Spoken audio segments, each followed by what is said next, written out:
G'day, it's Coach B from Ascension. On this Whiteboard Wednesday, I'm going to discuss how to track training load. Now, this question comes from Jared in the UK. So he's another coach I know, good dude, and he wants to know my thoughts on the best way to actually track training load for an athlete, or even a client or a regular gym goer, an average Joe, if you will, when they're away. Now, there's a few things I want to start off with before I sort of answer that question with a little bit of background. First things first is training diaries. I dropped an article a little while back on why you should have a training diary and why it's useful in addition to your actual program.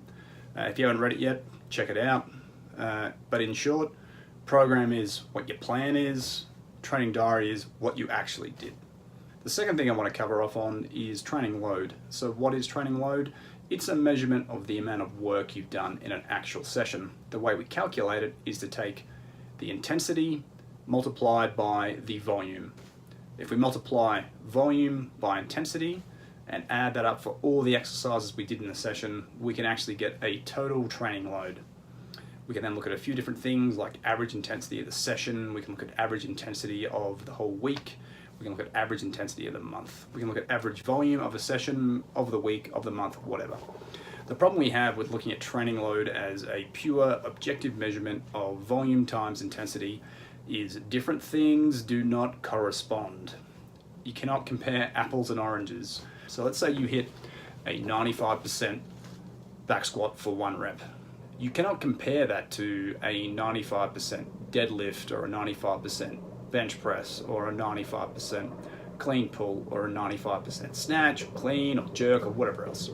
All these different exercises have different amounts of stress. This is based on the complexity of the lift, the range of motion, the coordination required, ligaments, muscles, tendons, a whole bunch of other crap. Then if we look across different modes of training, so if we look at strength, if we look at endurance, we look at hypertrophy, we might look at power training, it gets even more complicated. You throw in different energy systems as well, and you want to compare a really hard running session for 20 minutes to a 95% back squat, and literally, it's apples and oranges. The other thing we have with training load is different days you're going to perform to a different level.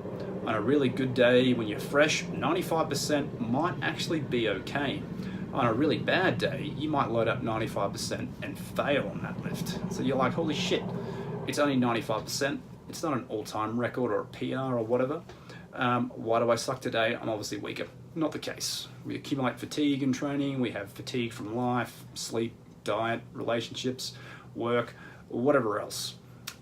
So that has to be factored in. In the past, I've discussed the 2-factor model, one of my first Whiteboard Wednesdays, looking at the difference between fitness, fatigue, and performance. You might have a high level of fitness, but when you have a high level of fatigue, your performance will drop. When you have a high level of fitness, but your fatigue is low, your performance will be high. Now, considering all that together, that is comparing apples and oranges of different energy systems, different modes of training, as well as the difference between fitness and performance, taking into account fatigue. This means intensity by itself is not necessarily the best measure to work out training load. So another option, and the best way to do it in my humble opinion, is to use exertion or effort. Now, exertion and effort are not the same thing as intensity. If you do your 1 RM on a good day for 1 rep, that's 100% exertion or effort. If you hit your 5 RM, which is going to be lighter for 5 reps, that too is 100% effort or exertion. So it's how hard this actual thing that I'm doing is. So effort or exertion becomes really useful. And the other thing is we can use it to compare apples and oranges a little bit easier. So let's say we're going to do a heavy squat session one day, and we're going to do a light but high volume deadlift session a few days later. We can actually measure how hard these 2 sessions are in a relatively subjective but still quantifiable way. And that's where RPE, or rate of perceived exertion, becomes really handy. This is a subjective score that you apply to the work you're doing. There's a few different ways to measure RPE. You might just think of it in terms of easy, average, hard, or you can use a scaling system, and that might use a 10-point system, thinking of 0 is you're basically dead or asleep, 10 is the hardest thing you've ever done in your life, There's a 20-point system as well, which is endorsed a lot more by the scientific community. I personally like the 10-point scale because it's easy and I have 10 fingers.